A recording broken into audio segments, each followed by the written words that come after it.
Mwenyekiti wa Chama cha Demokrasia na Maendeleo Chadema Taifa, Tundu Antiphas Musa Lissu amekuwa kiini cha shauri zito la kikatiba lililofunguliwa katika Mahakama Kuu ya Tanzania masjala ndogo ya Dar es Salaam, likiwalenga moja kwa moja kamishna jenerali wa magereza na afisa msimamizi mkuu wa gereza la Ukonga. Akizungumza mbele ya jopo la majaji watatu waliosimamia usikilizwaji na shauri hilo mahakamani hapo, mwanasiasa huyo aliyeshughulikiwa kisheria tangu tarehe 10 ya mwezi wa 4 mwaka wa 2025 kwa mashtaka ya uhaini amewasilisha malalamiko rasmi kupitia mawakili wake kuhusu kunyimwa haki ya msingi ya kuzungumza kwa faragha na jopo la washauri wake wa kisheria wanapomtembelea gerezani.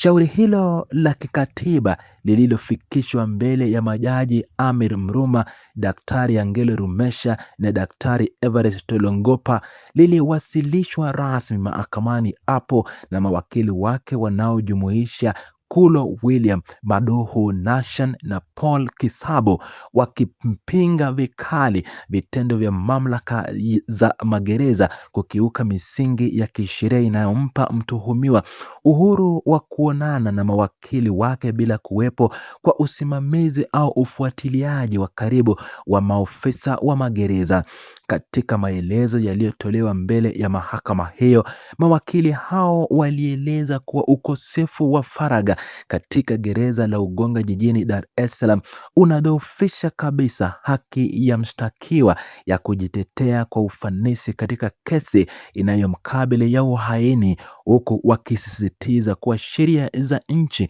zinatoa mwanga wazi kuhusu haki ya mteja kukutana na wanasheria wake katika mazingira huru.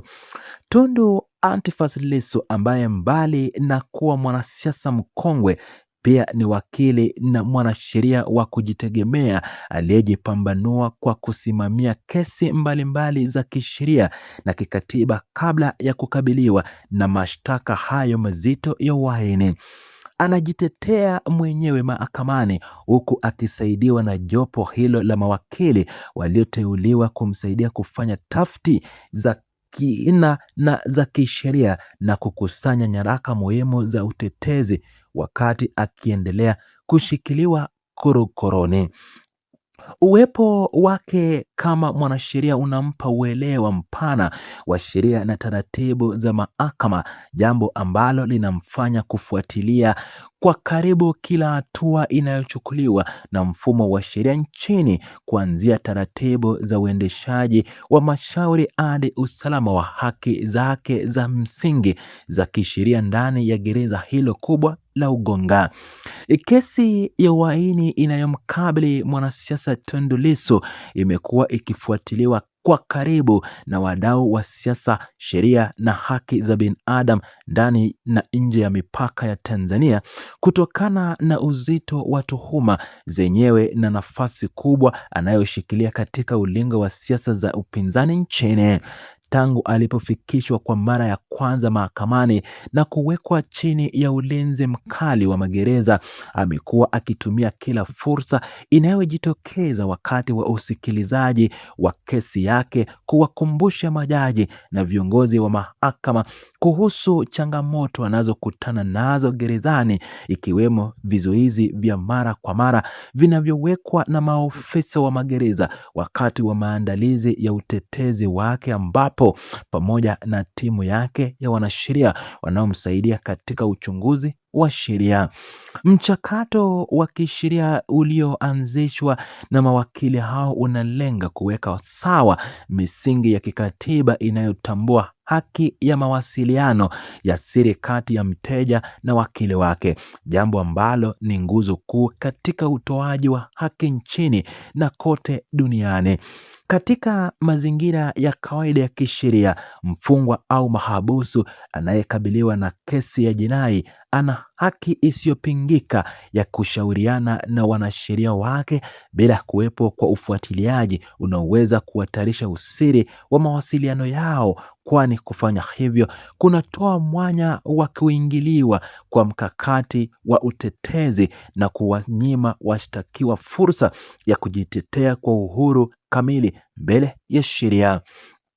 Suala la kuzuia faragha ya mawasiliano gerezani limeibua mjadala mpana wa kisheria na kikatiba nchini, ukizingatia kuwa Tundu Antiphas Lissu anahitaji nafasi ya kutosha na ya faragha kujadiliana na mawakili wake ili kuandaa vifungu vya sheria na rejea za kesi mbalimbali zinazomsaidia kujenga hoja imara dhidi ya mashtaka ya uhaini yanayomkabili. Vizuizi vya aina hivyo vinapotokea ndani ya gereza la Ukonga vinatafsiriwa na timu yake ya wanasheria kama pingamizi kinachokiuka haki ya kikatiba ya mtu yeyote anayetuhumiwa mahakamani kupata fursa stahiki na stahiki ya kujitetea.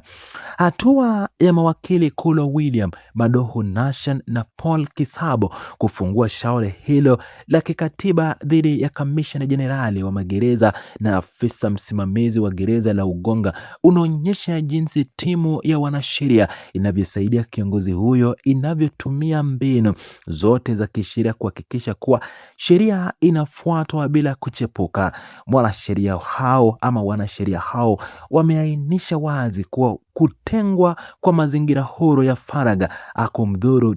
Tundu Antiphas Lissu peke yake, bali pia kunatengeneza mfano mbaya wa kisheria kwa mahabusu na wafungwa wengine wote wanaohitaji usaidizi wa kisheria wakiwa gerezani.